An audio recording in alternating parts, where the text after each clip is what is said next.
So we're here with Jose Cayasso. He's the founder and CEO of Sabor Studios, which is one of the most well-known startups here in Costa Rica because he was a part of Dreamit Ventures.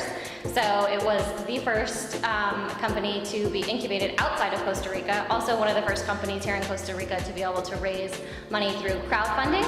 And they're also the creator of Pota-toss, which has been dubbed the next Angry Birds game. So welcome, Jose. Thanks so much for having me. Thank you for coming. So I guess I kind of just want to start out by maybe you could tell us a little bit about yourself and how you ended up in the startup world.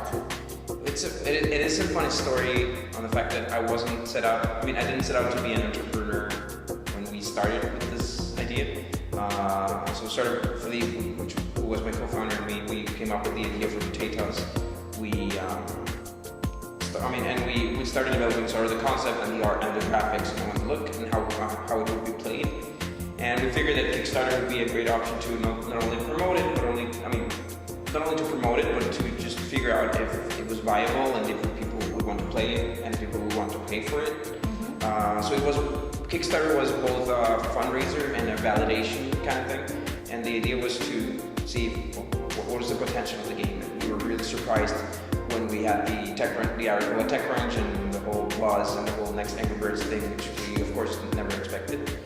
And probably after that, or during that crazy week we had after the TechCrunch publication, we sort of realized that we were gonna have to do this as a startup, as a company, and there was this huge potential. The original idea was just to develop Pota-toss in our free time, sort of like a hobby kind of thing, and then we were like entrepreneurs one week later, so that was kind of fun, surprising. And so, why Costa Rica? I mean, you're a Tico, right? Yep. But you were able to go abroad and be incubated in the States, and you wanted to come back and have your company in Costa Rica. So what is it that Costa Rica, or maybe San Jose in particular, has to offer that makes you want to stay here and build your business here? So sort of along that process after the Kickstarter campaign, we worked probably during the first 4 months in the game down here. We were not a company yet. We hadn't incorporated. We were sort of like a good potential. We could start with potential. And then we started applying to some US incubators after we figured out that they existed, because I never heard of that before. So we applied. We got accepted into Dreamit, and we moved to New York. And then we realized, we got to see what a real startup ecosystem was, and it was amazing how many startups were going on in the whole startup entrepreneur scene up there. We loved it. We also loved New York. The Dreamit was set out to be like a 4-month period, and then we had the choice of either staying up there. There was a chance to apply for the necessary visas through the entrepreneurship channel. And the other option was to come back here. Now, the reason why we particularly like Costa Rica as a startup place is because, we're probably one of the most developed countries down here in probably in Central America at least.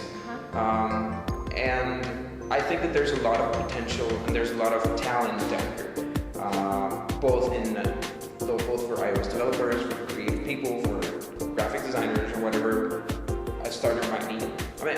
I think there's people here that can do it.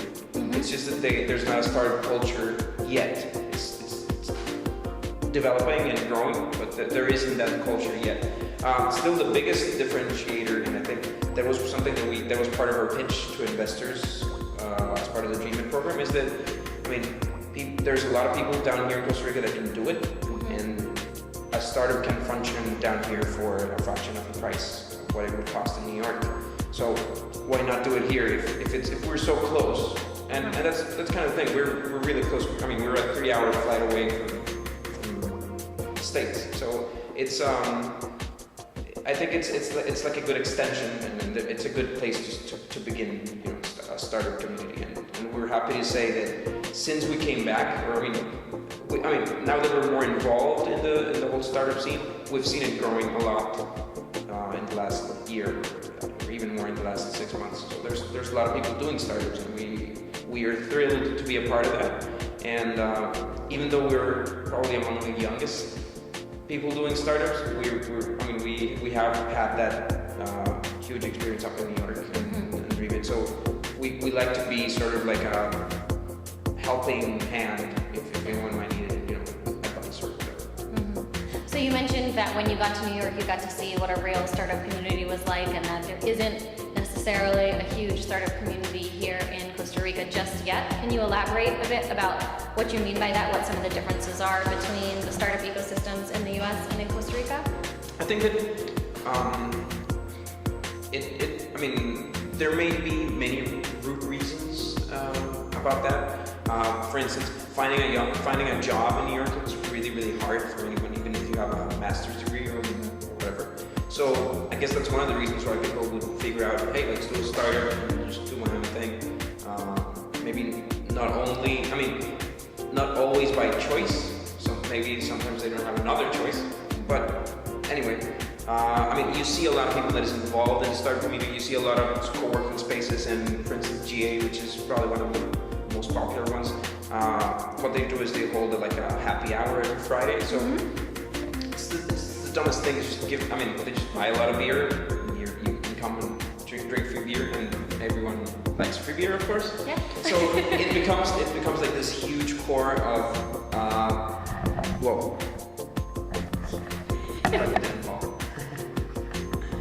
It became like this huge core of people meeting up, to discuss about what they were doing with their startup, or planning to begin a startup, or wanting to find a job within a startup and not with a large company. So people want to be involved in different ways.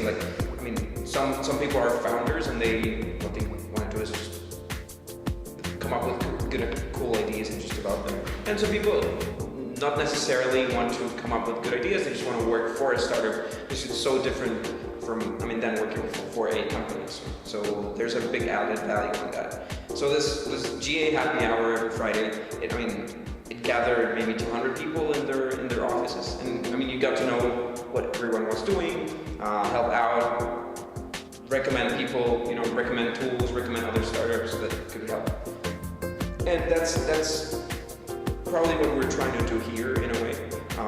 And what's been starting to go on. So there's some friends of mine organized what they call a sort of startup speed dating, or co-founder speed dating is what they call it. So they just meet up at a bar and they just have a speed date, like an actual. You sit down and then someone else sits down and they have 2 minutes to introduce themselves and they go switching. So the idea is to match up sort of creative people or business people with developers.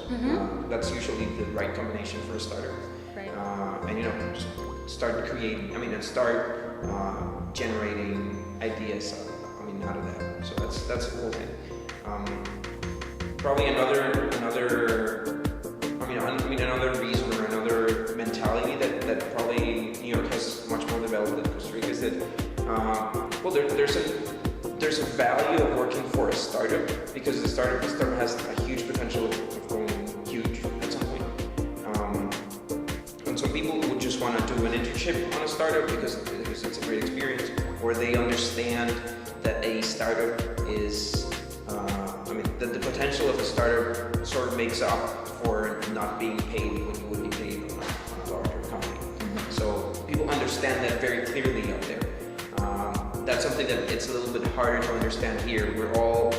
Most people is used to, working from 8 to 5 for X salary, and that's it, and that's your schedule. That's not the startup world at all. So you have to be used to working absolutely every day. Maybe not getting paid, very well paid at first, but there's something makes up for it. And that culture is probably the last detail that we're trying to work on people figuring out. So since the culture does sound like it's starting to build here, where do you see the entrepreneurial ecosystem in Costa Rica in, say, 5 or 10 years? I think it's going to be very much, if it's going the way it's going, or at least the way I've seen it go for the last few months, I think it's going to be a very large startup community, probably one of the largest in Latin America. So I got to see a little bit of the community in Brazil, which is huge. We were at the Next Web conference, so it's a huge startup ecosystem. comparable to what's going on in the United States. I think that the small, it's not a problem, it's like the only difference with Brazil is that Brazil is a huge country in itself. So most people don't speak a lot of English, and it's sort of targeted for startups that are targeted for Brazil, which is huge and it's good, right? I think the advantage of Costa Rica is that we're so small that probably no startup can focus only on Costa Rica because it sort of limits itself to being a small startup. So I think people have here the chance to think bigger and think Latin America or think United States or think worldwide. I think that's a good option. So what's your advice for aspiring entrepreneurs in Costa Rica? I think that it would be ideal for them to start getting into the startup community as soon as possible. You know, visiting us. We sort of set out some time every month to just meet up new startups and just give them our tips and so on. So that's one thing. There are other startup initiatives here that sort of do these kinds of speed dating gatherings or entrepreneurship week. So there are events that just gather up entrepreneurs, and that sort of that community of entrepreneurs and getting to know who else is doing other stuff is great. It really is. So I think that would be the very, very first step, and that's something you can do even though you don't have a figured idea for the startup. You can just start getting to know people. That's the first thing. Another very interesting, and it's probably another reason why another thing that we're having a hard time getting over is that people down here have this mentality or this fear of someone stealing their idea. It's very funny. I mean, probably every startup that I've met in the last few months has been skeptical about telling me what they're doing because they would figure that I would steal their idea. And that's, I don't know why that happens. Sort of a model that we have in Sabor Studio and startups in general is that the idea is really only like the 10 or 20% of what a startup could be. The rest is just execution. But I guess that people don't really understand that. They think that they just tell out stuff. If they just say their idea, someone's going to take it and someone's going to steal it and develop it first. When probably someone already came up with what they're doing and is not doing it. So, the race is not for who comes up with the idea, but who gets to do it faster and better. Better being the biggest differentiator. So what's next for Sabor Studio? We sort of, so Pota-toss was an amazing experience on a lot of things, on crowdfunding, on marketing a game and an app, and competing in the App Store, which is very competitive. We had no idea how competitive it was until we finally launched. So we sort of learned a lot about this app marketing world. It's not a huge number compared to any other successful app, but we made it to 200,000 downloads a couple weeks ago, and Congratulations. Thank you. And the cool thing is not the number, but the fact that we came to those downloads without paying for ads. So the idea on the game was to make it a social experience, and integrating Facebook, integrating social, and sort of gamification to that, and the fact that the whole idea with the location-based levels and so on. So the whole objective is for the game to be viral, and to have an organic growth that we don't have to pay for every single install. That shouldn't be the model.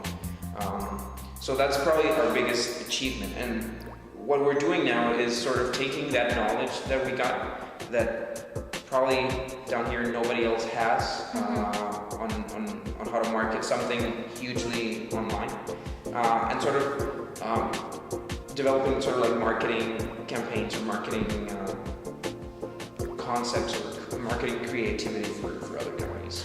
So it's kind of a consulting kind of thing that integrates a little bit of social media or even iOS development, online marketing, and sort of that knowledge that probably very few people here in Costa Rica have. Cool.